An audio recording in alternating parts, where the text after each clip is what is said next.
এতিয়া একমাত্ৰ ৰাস্তা হ'ল কোৰ্ট আদালত বাকী এইবোৰ ৰাজনৈতিক নেতাবোৰে গৈ কিবা অলপ ৰিলিফ দিছে কিবা অলপ এদিন প্ৰটেষ্ট কৰিছে দিজ আৰ মিনিংলেছ যদি কোনোবা ৰাজনৈতিক দলে কোনোবা সংগঠনে প্ৰকৃত পক্ষে এওঁলোকৰ কাৰণে কিবা কৰিব খোজে সেইটো হ'ল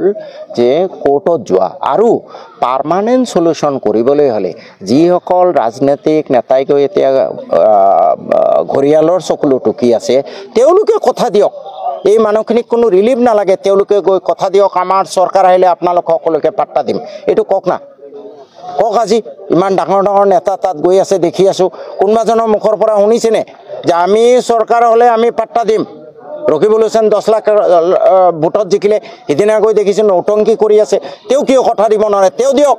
ৰকিবুলৰ যদি ইমান সাহস আছে যে আমাৰ কংগ্ৰেছ চৰকাৰ আহিলে আমি আপোনালোক সকলোকে পাত্তা দিম কিয় ক'ব নোৱাৰে আৰু মুছলমান মানুহৰ বিবেক বুদ্ধি অলপ জাগ্ৰত হ'বৰ হ'ল এই নৌটংকি কৰি কৰি আপোনালোকৰ ভোটবোৰ লৈ আছে আৰু কিমান দিন বুৰ্বক হৈ থাকিব আচল প্ৰশ্ন কৰক যে ৰিলিফ নালাগে তোমালোকৰ চৰকাৰ আহিলে পাত্তা দিবা নাই সেই গুকনা লাগে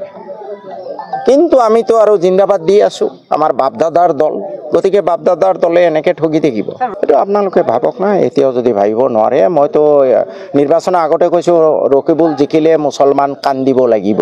তাৰ পিছত 10 লাখ ভোটত জিকালে মোৰ আজিকালি কবৰো মন নাযায় ৰাইজে ভাবক ৰাইজে উপলব্ধি কৰক ভাই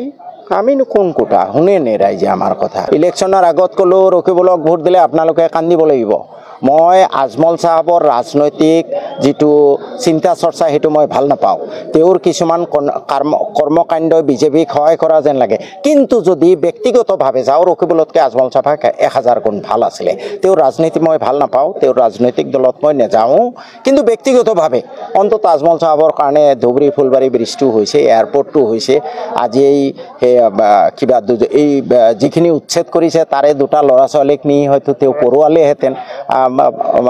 ৰকিবুলে 2 টকা উলিয়াইছে নে নাই উলোৱা নহয় ৰাইজে উপলব্ধি কৰক ভাই মোৰ এইবোৰ ক'বলৈ মন নাই ইলেকশ্যন আগত ইমান গালু বালু সব খোলা কাটি টাল হ'ল যে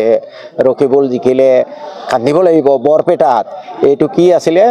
কংগ্ৰেছৰ দিব্যায়ন মই ক'লো যে আমাৰ সিপিএমক ভোট দিয়ক সিপিএমে 83-79 চনৰ পৰা আমাৰ কাৰণে বহুত ত্যাগ কৰিছে কিন্তু মনোৰঞ্জনে দেখোন সিকিউৰিটি ফৰফিট হ'ল গতিকে ভাই এইবোৰ ৰাইজে বুজক মোৰ এইবোৰ বেছি ক'বলৈ মন